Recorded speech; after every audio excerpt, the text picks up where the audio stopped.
ำตาอายนี่นะเป็นห่วงคนดีองค์นางข้างซ้ายคือผู้ชายย่ำดีเขากินแล้วนี้ไปมีคนอื่นแล้วนะอายก็หูดีนาลีนั้นเจ็บซ้ำใดเศร้าสาอย่าให้อย่าเสียใจไปเลยแก้วตาเขาทิ่มไปแล้วอ้ายนี้สิขอเยียวยาขอเพียงการด่าเปิดใจให้อ้ายก็พอขอเป็นตัวแทนเป็นแฟนแทนเขาคนนั้นตัดใจเสียเธอจอมขวัญแล้วมา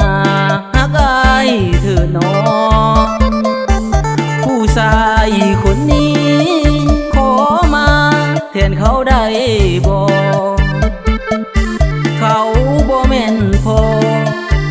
อย่าเก็บมาคิดใส่ใจลาคีที่เปื้อนในใจน้องนางสิเป็นคนล้างทุกอย่างให้มันสดใสบ่แค่อดีตผ่านมาสิเป็นจังใด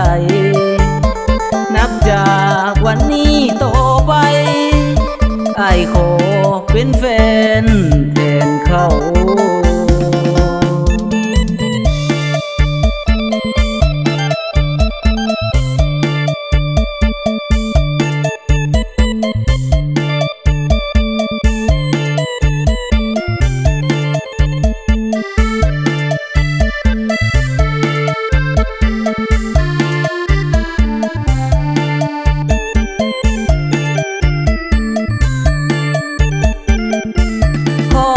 เป็นตัวแท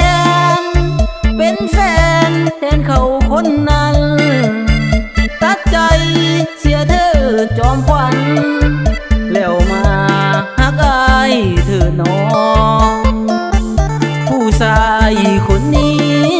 ขอมาแทนเขาได้บ่เขาบ่แม่นพออย่าเก็บมาคิดใส่ใจลาคีที่เปื้อนในใจน้องนาง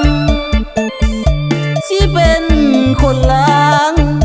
ทุกอย่างให้มันสดใสบ่แค่อดีตผ่านมาสิเป็นจังใดนับจากวันนี้ต่อไปอ้ายขอเป็นแฟน